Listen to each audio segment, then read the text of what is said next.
Hey everyone, I'm out doing a little scouting here in the beginning of March, and I'm in a spot that's kind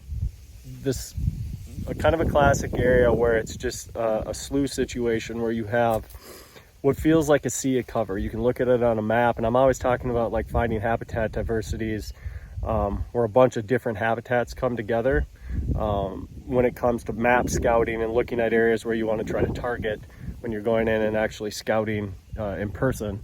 And properties like this that I'm on now can be tougher to do that on, because it legitimately feels like when you're out here, you're looking around and it's cattails, it's grasses, it's willows, kind of all over throughout the course of the property. And then you have situations where you can clearly see on the map where there's going to be areas of I call them tree islands, timber islands within that. That's obviously where a lot of hunters are going to go. So what I'm doing when I'm out here, I've seen it when I've scouted places like this on public, you go to those tree islands and you're going to see signs of humans hunting there and things like that, because you've got trees on there that you can actually get stands into. What I'm trying to do when I come out here is find areas kind of off of those within the thick cover that I can get to. But that can be difficult because it honestly feels like, there's bedding areas out here where deer can kind of be bedded in almost all over the place. And trails kind of move all over the place and things like that. And even coming in here and trying to set up in a ground situation, it's really difficult because all the cover out here is about chest high to sternum height, And so even finding an area where you can slip an arrow through can be really difficult. So I found a setup here, and I'll show you kind of what it looks like and why I think this sets up to be a pretty good spot. So I'll turn the camera around and show you what I'm looking at.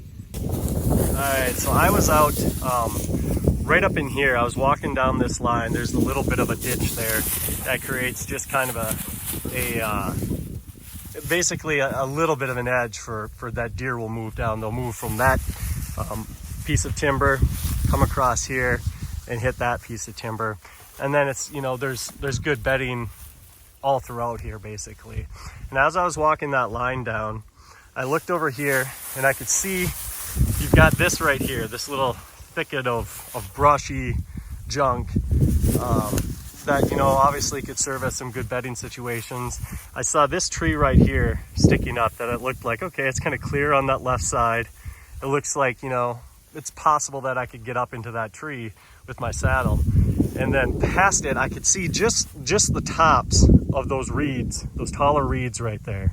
And I thought, okay, that's potentially a good edge. I'm guessing when you get over there, you're going to see how that funnels movement, and you're going to see kind of that there's a trail system moving right on the edge of those reeds. So I just wanted to come over and check it out. I come over and looked at it, and I'll just kind of walk you over here.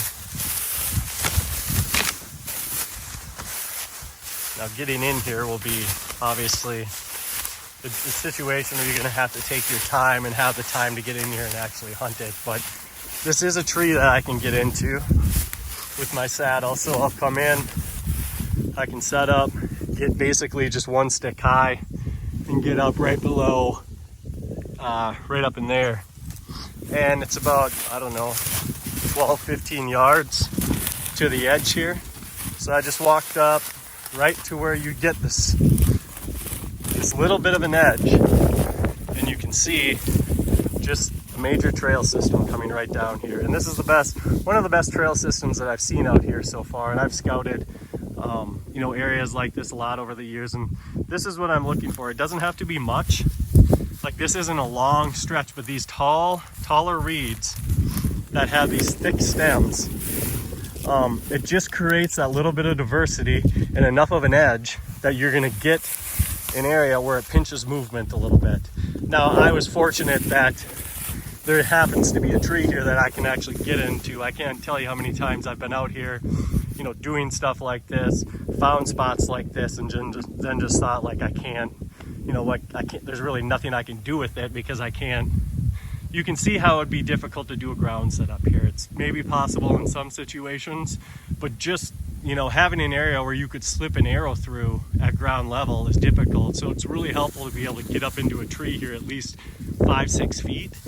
And that's what this is going to allow me to do. So I walked in there. There's actually, you know, a bunch of beds in these thick reeds. On the back side is cattails. You've got all the willows over there. So it's just like there is a good mix of habitats that come together here.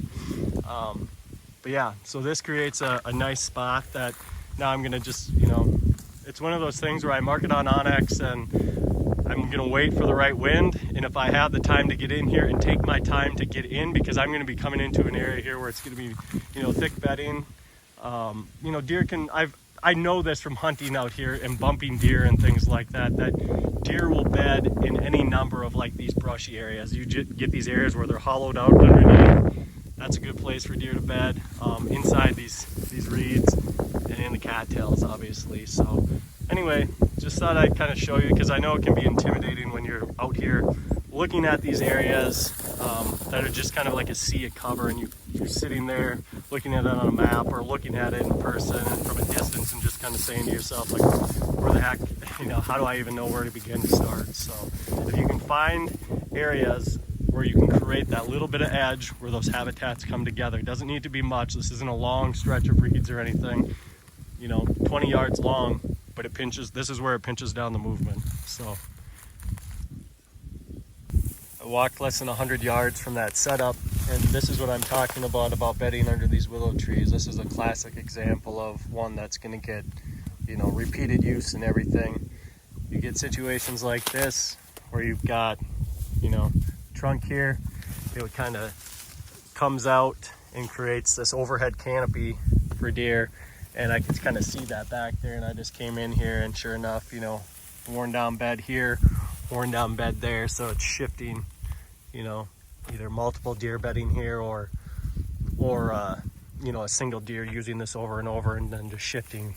You got deer droppings in it still, you know, 3-4 different piles of droppings.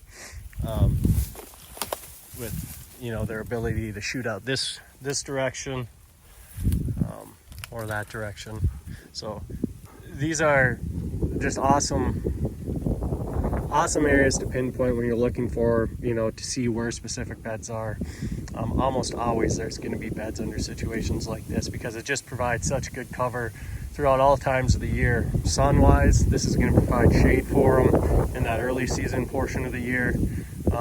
Snow, things like that, it's going to protect them from some other weather elements. So it's just, you see it over and over again where these beds under trees with canopies like this just end up being a really good spot. So, and now I know too that, you know, I got down in and looked back towards my setup. I'm less than 100 yards away, but it's so thick in here that even now when there's, you know, like no green up, nothing, there's no way a deer would be able to see me get into that tree when I'm going such a short distance up into the tree. So, you know, it's good to make a mental note for me too, to know that, okay, I know that there's a good bed right here. I'm going to make sure that I'm avoiding it when it comes to my wind, and, you know, to the point where they're not going to be able to see me or anything like that on my entrance. So it's just good to find this, and it feels good to know that this is within, you know, within a distance where it could get on its feet and still get to me in daylight, likely, if it follows that path. So